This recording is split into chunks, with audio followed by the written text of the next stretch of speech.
Assalamualaikum warahmatullahi wabarakatuh.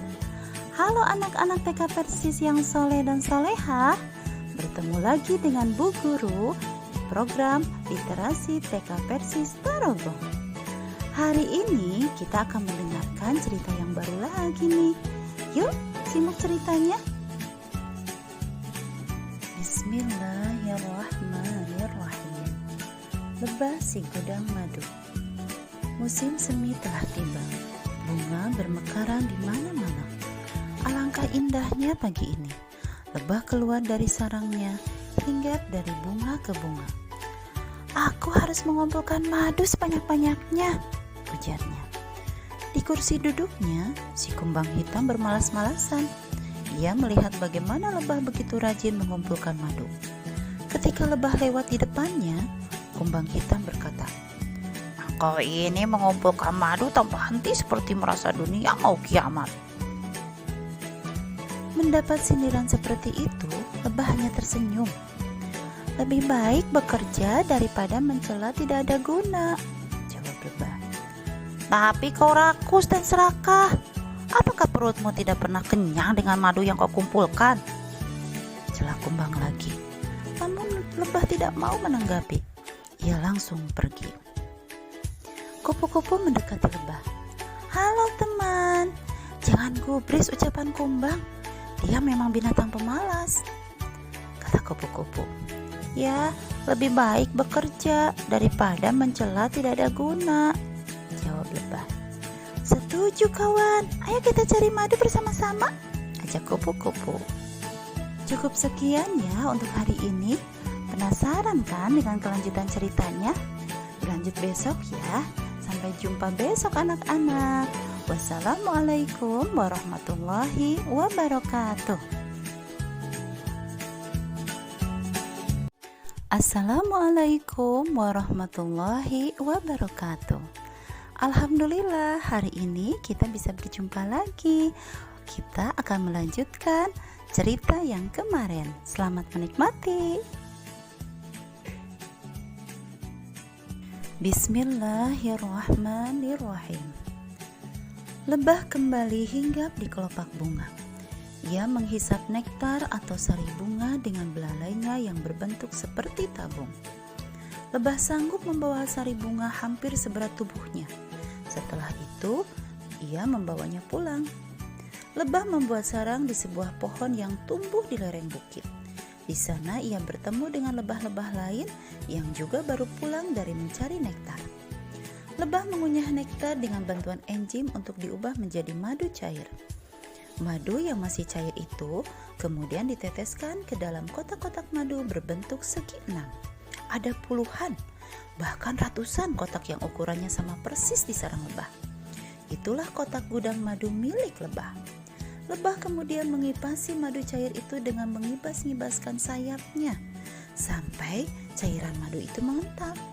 Setelah cukup kental, lebah madu menutupnya dengan lilin seperti menyegel botol minuman. Madu itu menjadi sumber makanan bagi lebah. Sarang lebah terbuat dari bahan sejenis lilin.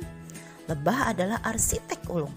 Ia mengunyah bahan lilin yang tersimpan dalam perut mereka dan kemudian membentuknya menjadi sarang yang ditempelkannya pada batang pohon. Sarang itu sangat kuat, takkan jatuh meskipun tertiup angin kencang. Cukup sekian ya untuk hari ini. Penasaran kan dengan kelanjutan ceritanya? Dilanjut besok ya. Sampai jumpa besok anak-anak. Wassalamualaikum warahmatullahi wabarakatuh. Assalamualaikum warahmatullahi wabarakatuh. Alhamdulillah hari ini kita bisa berjumpa lagi. Kita akan melanjutkan cerita yang kemarin. Selamat menikmati. Bismillahirrahmanirrahim. Lebah mempunyai tugas masing-masing. Ada yang merawat bayi-bayi lebah yang disebut larva atau tumpahnya. Ada lebah yang menjaga sarang dari serangan musuh. Ada pula yang tugasnya setiap hari mencari sari bunga untuk dibuat madu. Lihat, seekor lebah menari-nari membentuk lingkaran angka 8. Itulah tarian lebah yang memberitahu bahwa ia telah menemukan sumber makanan baru. "Ada rumpun bunga di lembah, ayo kita ke sana," ujarnya. Teman-temannya pun terbang mengikutinya dari belakang. Ketika rombongan lebah melewati kumbang hitam, kumbang berkata, "Astaga, mencari madu tak ada puasnya. Malah sekarang membawa rombongan segala. Dasar lebah rakus." Lebah menjawab, "Kau berkata begitu karena kau belum tahu untuk apa kami mengumpulkan madu," jawab lebah. "Sudahlah, jangan gubris," ucapan kumbang. "Dia nanti akan menyesal sendiri," temannya mengingatkan. "Benar, lebih baik kita bekerja daripada mencela," sahutlah yang lainnya. Mereka terus mengumpulkan sari bunga dan menyimpannya dalam gudang madu. Cukup sekian ya untuk hari ini. Penasaran kan dengan kelanjutan ceritanya? Dilanjut besok ya. Sampai jumpa besok anak-anak. Wassalamualaikum warahmatullahi wabarakatuh. Assalamualaikum warahmatullahi wabarakatuh. Alhamdulillah, hari ini kita bisa berjumpa lagi. Kita akan melanjutkan cerita yang kemarin. Selamat menikmati.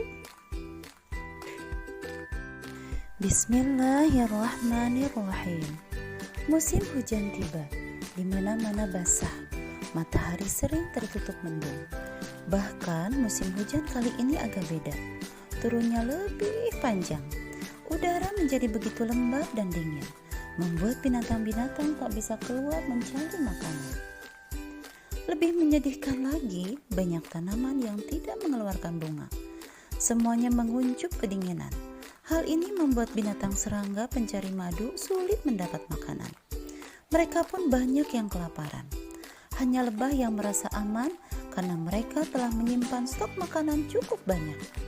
Mereka tidak perlu keluar, tapi kasihan serangga lainnya. Mereka kebingungan. Seekor kupu-kupu terbang mondar-mandir di depan sarang lebah. "Hai kupu-kupu, kenapa kau seperti bingung?" tanya lebah. "Tak ada bunga mekar hari ini. Bagaimana aku dapat makanan?" Kupu-kupu menahan laparnya. "Oh, mampirlah kemari. Kami punya persediaan madu cukup banyak." Lalu lebah memberi semangkuk madu kepada kupu-kupu. "Terima kasih lebah, kau baik hati." Kupu-kupu mengucapkan terima kasih. Setelah itu datang serangga kepik yang juga sama kelaparan. "Kudengar dari kupu-kupu kalian punya persediaan madu. Bolehkah aku minta barang semangkuk? Anak-anakku kelaparan," pintanya terus terang. "Oh, tentu saja boleh." Lebah pun memberi 2 mangkuk madu kepada kepik. Cukup sekian ya untuk hari ini. Penasaran kan dengan kelanjutan ceritanya? Dilanjut besok ya. Sampai jumpa besok anak-anak. Wassalamualaikum warahmatullahi wabarakatuh. Assalamualaikum warahmatullahi wabarakatuh. Alhamdulillah, hari ini kita bisa berjumpa lagi. Kita akan melanjutkan cerita yang kemarin. Selamat menikmati. Bismillahirrahmanirrahim. Kebaikan hati lebah menyebar kemana-mana. Serangga yang kelaparan banyak yang mendatangi lebah untuk meminta madu. Bahkan rombongan semut juga memohon pertolongannya. "Lubang kami terendam air, tak ada makanan di sana," kata semut. Lebah pun menolong semut dengan senang hati. Kumbang hitam ternyata juga kelaparan. Tapi untuk meminta kepada lebah, dia merasa gengsi. Karena lapar, kumbang berani melakukan tindakan tidak terpuji. Ia meminta secara paksa kepada serangga pembawa madu yang lewat di depan rumahnya. "Mintalah kepada lebah, aku juga sedang lapar," ujar kupu-kupu sambil berlari menjauhi kumbang. Akibat perbuatannya itu, kumbang dijauhi teman-temannya.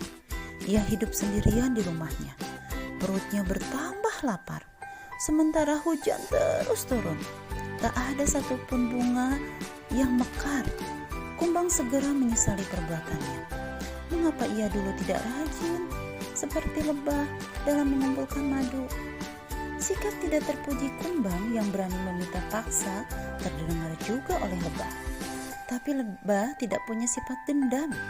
Ia justru kasihan melihat keadaan Kumbang. Kumbang pasti juga kelaparan. Ayo kita antar madu ke rumahnya, ajak Lebah kepada teman-temannya. Lebah mendatangi Kumbang. Ternyata ia sedang sakit, meringkuk pucat di kamarnya. Kumbang, kami datang membawakan madu untukmu, kata Lebah. Terima kasih Lebah, maafkanlah kesalahanku. Kumbang menyesal. Sejak itu Kumbang mengubah sifat jeleknya. Ia tidak ingin mencela lagi dan ingin rajin mencari madu untuk bekal esok hari. Alhamdulillah, ceritanya sudah selesai. Semoga anak-anak dapat mengambil hikmah dari cerita ini. Sampai jumpa di minggu depan dengan cerita yang baru. Wassalamualaikum warahmatullahi wabarakatuh.